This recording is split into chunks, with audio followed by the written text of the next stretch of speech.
नमस्कार दोस्तों, आप देख रहे हैं लोकहित न्यूज़ चैनल और आज हम आपको बताने जा रहे हैं मीरा भाईंदर शहर से जुड़ी एक और ख़ास खबर। आज मीरा भाईंदर महानगर पालिका में महासभा बुलाई गई थी, जिसमें मीरा भाईंदर शहर के विकास कार्यों से जुड़े कई सारे प्रश्नों पर और प्रस्तावों पर चर्चा होनी थी। लेकिन आज एक गंभीर बात दिखाई दी कि मीरा भाईंदर शहर के जो नगर सेवक हैं, जिन्हें लोगों ने अपने विकास कार्यों के लिए चुन कर दिया है, वो आपस में लड़ते झगड़ते दिखाई दिए। सत्ता पक्ष भाजपा की नगर सेविकाएं किस प्रकार से आपस में उलझ पड़ी, आइए दिखाते हैं आपको महासभा के कुछ ये दृश्य।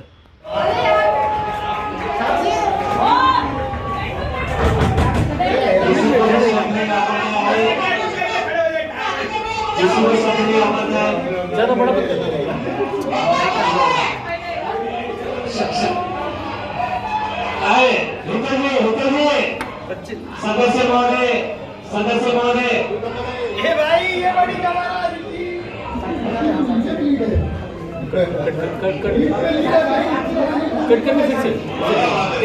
इन सारे हंगामे के बाद आखिरकार महासभा में महिला बाउंसरों को बुलाना पड़ा ताकि इन महिला नगर सेविकाओं को काबू किया जा सके और आखिरकार इन महिला बाउंसरों के माध्यम से, उनके सहयोग से महिला नगर सेविकाओं को शांत किया गया और उसके बाद महासभा की आगे की कार्रवाई शुरू की गई। तो इस प्रकार से आज मीरा भाईंदर महानगर पालिका में महासभा में सत्ता पक्ष भाजपा की महिला नगर सेविकाओं ने एक दूसरे पर अभद्र शब्दों में व्यक्तिगत टिप्पणी की और साथ ही हाथापाई भी की। तो यह एक तरह से बहुत ही गंभीर बात है। आखिर में इस बारे में जब महासभा समाप्त हुई, हमने उन नगर सेविकाओं से उनकी प्रतिक्रिया ली, साथ ही उस वक्त के पीठासीन अधिकारी हसमुख गहलोत से भी उनकी प्रतिक्रिया ली है। आइए सुनते हैं क्या कहना है उनका इस बारे में। एक्चुअली अपशब्द सिर्फ मेरे लिए नहीं, एक दूसरी महिला नीला सोन्स जब उठी थी और तब हमारी सम्मानीय सदस्य शानू जी उनको 2% की औरत और दूसरे एक दो अपशब्द कहते हुए वहाँ तक आई थी, तो मैंने तभी ऑब्जेक्शन दिया था कि महासभा में ये भाषा नहीं होनी चाहिए।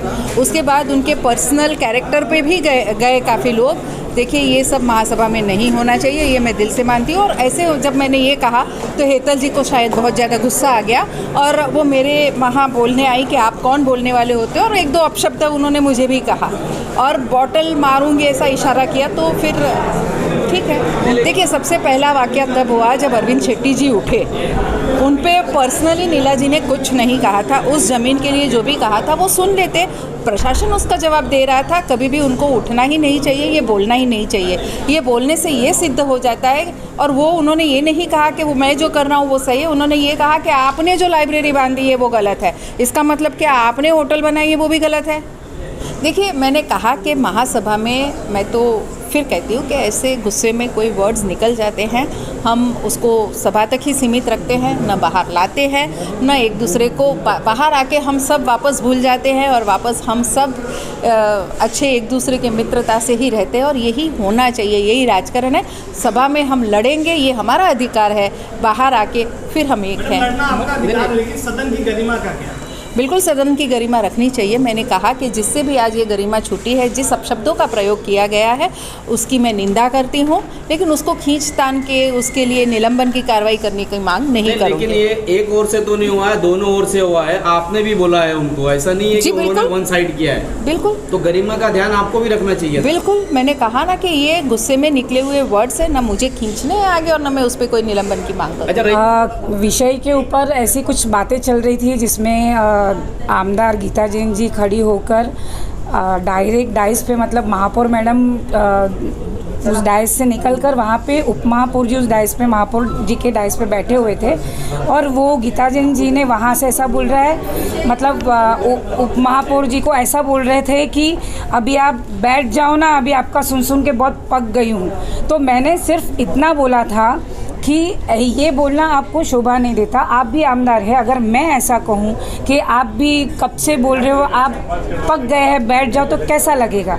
मेरे सिर्फ इतने शब्द के ऊपर पता नहीं उसको कौन सी बात का क्या बुरा लगा और उन्होंने वहाँ से मुझे ज़ोर से चिल्लाया कि तू तेरी औकात में रहे। ये शब्द मुझे लगता है एक आमदार को शोभा नहीं देता। ऊपर से वहाँ से उन्होंने ज़ोर से चिल्लाया हलकट। उसके बाद मैं उसके पास गई, सिर्फ मैं उसके पास गई हूँ। आप सीसीटीवी फुटेज प्लीज़ मेरी खातिर वो दिखाइएगा। मैं उनके पास गई, उन्होंने बॉटल हाथ में लेके मुझे मारने के लिए बॉटल भी उठाई और वहाँ से भी उसने मुझे बोला 2 कौड़ी की निकल तेरी औकात किया है। ये उन्होंने जो वर्डिंग्स यूज़ किया, अब मुझे ये जनता से भी पूछना है कि एक आमदार को ये बातें शोभा देती है? क्योंकि मैं तो 5 साल से यहाँ पर एज अ कॉरपोरेटर, हमारी जितनी भी महासभा हुई है, हम सब सीख रहे हैं, समझ रहे हैं, सुन रहे हैं, लेकिन हम इस तरीके की भाषा का बिल्कुल भी ना उपयोग करते हैं, ना हमारे पक्ष में किसी ने आज तक इस तरीके की भाषा का किसी ने प्रयोग नहीं किया। तो मैं जनता से भी पूछना चाहूँगी कि आमदार की ये स्टाइल होनी चाहिए। रूपाली मोदी जी के वार्ड में जब सीनियर सिटीजन्स को छाता बांटा जा रहा था उनके वीरंगुड़ा केंद्र में, वहाँ पे भी आके उन्होंने इसी तरह से आक्रामक होके रूपाली मोदी को धक्का मुक्की की थी और उनको अपशब्द बोले थे। तो ये शायद उनकी एक आदत ही बन गई है। हसमुख जी, जिस तरह से आप पीठासीन अधिकारी होते हुए आज 2 नगर सेवकों के बीच में झड़प हुई और अभद्र भाषा का इस्तेमाल किया गया महासभा में, इस बारे में आपके क्या राय है? आपके माध्यम से मैं लोगों को कहना चाहूँगा और सभी सदस्यों को कहना चाहूँगा जो हमारे लोक प्रतिनिधि है, चाहे वो किसी भी पक्ष से जुड़े हो, किसी को भी अभद्र भाषा का उपयोग नहीं करना चाहिए। ये संविधान के अनुयोग नहीं है और हमें जिस लोक प्रतिनिधि के नाते लोगों ने चूँकि यहाँ पे भेजा है, तो हमारा कर्तव्य बनता है कि काम के प्रति हम ध्यान दें, ना है कि व्यक्तिगत तौर पे ध्यान दें। और फिर से आपके माध्यम से लोगों को और लोक प्रतिनिधि को निवेदन करूँगा कि कभी भी भविष्य में महासभा में हो या फिर बाहर रूप में अभद्र भाषा का उपयोग ना करें। मैं ये कहूँगा कि जो इस तौर पे कुछ क्षण के लिए या कुछ मिनटों के लिए मैं एज ए पीठासीन अधिकारी वहाँ पे था, अधिकार उनके हाथ में भी थे, या पीठासीन अधिकार जिस समय मैं चाहता, यानी पीठासीन अधिकार के तौर पे मैं किसी सदस्य को दुर्व्यवहार के लिए, अभद्र भाषा के लिए, गैर व्यवहार के लिए उनको मैं कम से कम जहाँ तक मुझे जानकारी है 15 दिन की या 10 दिन की ऐसे उनको निलंबित कर सकता था। लेकिन मुझे ऐसा अनुचित नहीं लगा। एक कोई सदस्य अभद्र भाषा या अव्यवहार कर सकता है, लेकिन एज ए पीठासीन अधिकारी तौर पर मैं चाहता था कि कुछ क्षण के लिए मैं उपयोग ना करूं, इसलिए मैंने नहीं किया।